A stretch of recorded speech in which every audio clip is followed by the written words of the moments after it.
कैलाश पर्वत हिंदू, बौद्ध और जैन इन तीनों धर्मों के लोगों के लिए काफी पवित्र स्थान है। हिंदू लोग मानते हैं कि कैलाश पर्वत शिव जी का निवास स्थान है। बौद्ध लोगों का मानना है कि उनके अधिष्ठाता देव धर्मपाल जी यही निवास करते थे। तो जैन लोग ये मानते हैं कि उनके प्रथम तीर्थंकर ऋषभ देव ने यही कैलाश पर निर्वाण प्राप्त किया था।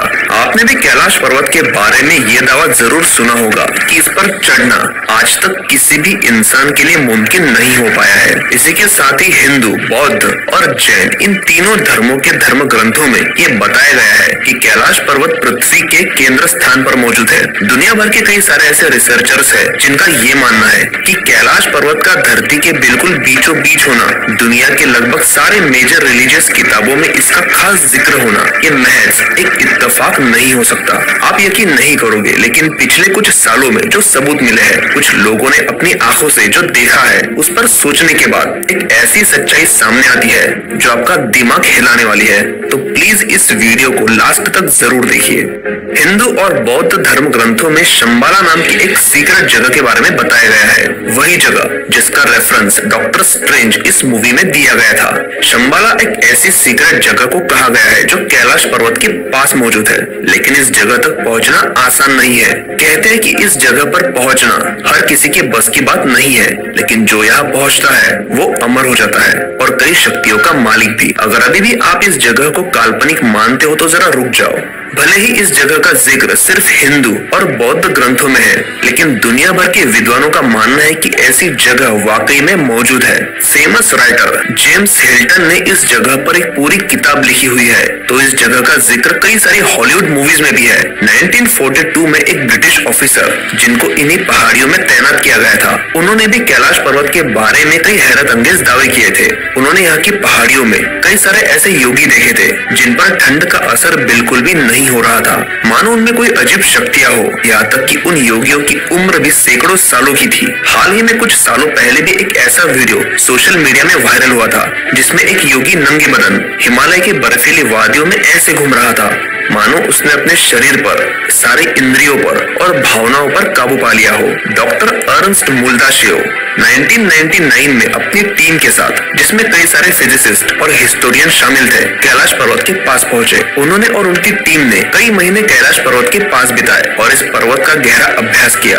अपने इस रिसर्च में उनकी टीम ने ये दावा किया था कि कैलाश पर्वत कोई नेचुरल ऑब्जेक्ट नहीं है, बल्कि एक मैनमेड पिरामिड है। कैलाश पर्वत की इस फोटोग्राफ को देखिए।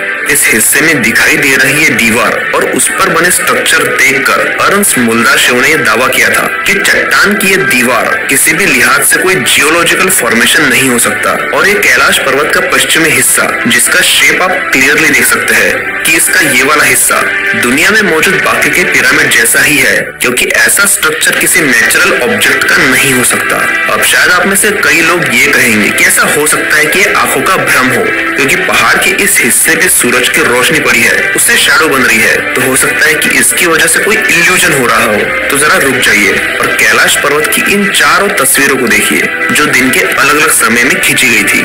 इन तस्वीरों की क्वालिटी जरा खराब है, लेकिन हम अच्छे से अंदाजा लगा सकते हैं और देख सकते हैं कि चारों दीवारों पर एक ही जैसी आकृतियां मौजूद है जो हजारों साल पहले बनाई होगी, और अभी उनके कुछ बिखरे अवशेष यहाँ पर दिखाई देते हैं। और चारों तरफ की दीवारों पर ये दिखाई देना केवल एक इत्तेफाक नहीं हो सकता, लेकिन इतनी विशाल मूर्तियां इतने बड़े पहाड़ पर कोई कैसे निकाल सकता है? अगर ये सवाल आपके भी मन में आया होगा तो शायद आपको कैलाश मंदिर के बारे में पता नहीं होगा, जो दुनिया का सबसे रहस्यमय मंदिर है, क्योंकि पूरे चट्टान को ऊपर से नीचे तक खोदकर इस मंदिर को कैसे बनाया गया था, ये आज तक एक बहुत बड़ी मिस्ट्री है। सैकड़ों लोग अगर दिन रात भी खुदाई करके इस मंदिर को बनाने के काम में लग जाए तो भी ऐसे मंदिर को बनाने के लिए 100 साल से ज्यादा का समय लग जाएगा।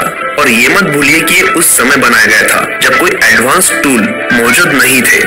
और एक बात ये भी जान लीजिए कि ऐसा टेम्पल आज की एडवांस मशीन का इस्तेमाल करके भी बनाना इम्पॉसिबल है। और आप ही सोचो कि अगर एलोरा का यह कैलाश मंदिर यहाँ पर सही सलामत मौजूद नहीं होता तो क्या हम ऐसे किसी मंदिर के होने की कल्पना कर सकते थे जो एक बहुत विशाल चट्टान में ऊपर से नीचे की ओर तराशा हुआ हो? बिल्कुल नहीं, क्योंकि हम तो उन्हीं चीजों पर विश्वास करते हैं जो हमें आंखों से दिखाई देती है और जो हम इंसान आज के समय में बना सकते हैं। एक और बात कि कि अमेरिका के माउंट रशमोर के ऊपर 1941 में अमेरिका के 16वें प्रेसिडेंट अब्राहम लिंकन और बाकी के 3 और प्रेसिडेंट्स के चेहरे तराशे गए थे, जो आकार में काफी बड़े थे। ये मैं आपको इसीलिए बता रहा हूँ कि पहाड़ों के ऊपर विशाल मूर्तियां उकेरना आज का इंसान भी आसानी से कर सकता है। तो एंशियंट टेक्निक का यूज करके कैलाश पर्वत पर मूर्तियां उकेरना कोई बड़ी बात नहीं थी। या फिर डॉक्टर अर्नस्ट मोल्दाशेव जैसे कई रिसर्चर्स के मुताबिक ये पूरा पर्वत ही एक विशाल मैनमेड पिरामिड हो सकता है।